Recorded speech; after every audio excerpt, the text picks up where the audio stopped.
Welcome to The Runner's Soul, the podcast where running meets science, stride by stride. And I'm Sharon Miller, a podiatrist of 20 years. We're here to help you become the best runner, enjoy your running, get fitter, get healthy, but without the injuries. Because any of you who've had injuries, it's not pleasant. And it can take weeks and months for you to heal.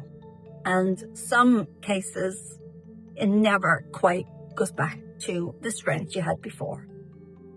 So today's podcast, we're going to be talking about bunions. Now, if you have a bunion, you'll know how inconvenient it is to have a bunion. Not only can they be big and sightly, make your feet wider than before, you can have corns, redness, blisters, you name it. They just get in the way. But it's not just about how they look. They also have implications for your gait and for running in general. So today we will address those bunions and see what the hell we can do about it. I'm sure you're fed up listening to people say, if you do have a bunion, oh, it's your footwear. Oh, it's all in the family. If your family had one, then you'll get one. Well, some of that is true, but that's not the full story, because there's a much bigger story happening underneath your foot.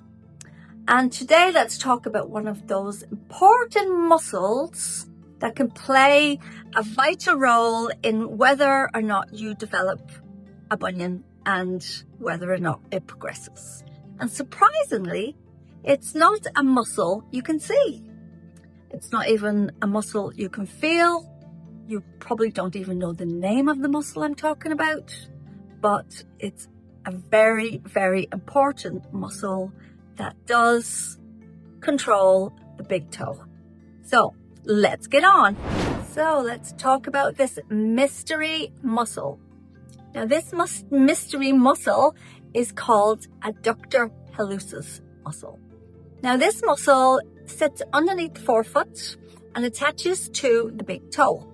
Now its primary job is stability and providing that stability to the big toe and the front of the foot. But here's where it gets a little bit interesting. As the big toe starts to drift towards the second toe, the forces around the joint starts to change. Now, the adductor hallucis muscle can contribute to this altered position, particularly when mechanics of the foot are already showing signs of changing. But this is the important thing I want you to know is adductor hallucis muscle doesn't simply cause a bunion all by itself. No, because lots of other factors are at play. Because a bunion, or hallux valgus is what we professionals call it, is a complex structural and biomechanical problem. It can also mean that there are other things happening elsewhere in the body, but we'll talk about that later. So genetics, foot shape, joint structure, activities, muscle forces, footwear, loading, and the way your foot functions during walking and running all contribute to the problem. And the other muscle we want to talk about is the abductor hallucis muscle. So they both work together, but separately. And this muscle moves the big toe away from the other toes, helps stabilize the big toe during walking and running, helps the arch, supports the arch, and it also helps control the foot during push-off, which is very important when you're running. You need to be stable. And you can't simply just exercise a bunion away, unfortunately.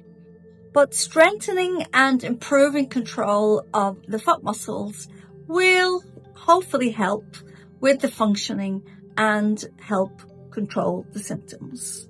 Because if your foot is sore all the time, you're going to be focusing on the soreness and you're not going to be able to enjoy running. It's going to halt you a little bit, really, isn't it? So what we want to do is, for runners, it's particularly important because the big toe plays such a major role in stability and propulsion during push-off. So the bump is what you see, but the biomechanics, well, that is the iceberg underneath. So now that you've hopefully learned some new muscles, important muscles, the adductor hallucis and the abductor hallucis muscle. So as we talked about, you can't just magic the bunion away. Me personally, I've been a podiatrist for 20 years and I don't encourage my patients to have surgery because I've seen over the years, just doesn't always work. Sometimes you may have a couple of years of being asymptomatic, but trust me, you will have problems later on.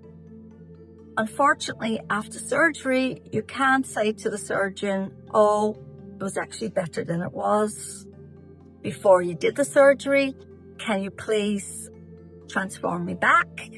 Because there's no going back after surgery. So we have to do some conservative measures. So what we're going to do is we're going to show you some exercises that will really, really help those adductor muscles and the abductor muscles, and hopefully straighten your toe just a little bit and give you more stability, because the big toe is very, very important. If I chopped off your little toe, you'd probably hardly notice, really. But if I chopped off your big toe, you would definitely know about it. So follow us for more tips, because next time we're going to be doing lots and lots of muscle training for that big toe and to help those bunions. Thank you for striding by, and please do tune in next time when we're going to show you some brilliant training and exercises. So for now, I'm off to get a cup of tea. Bye.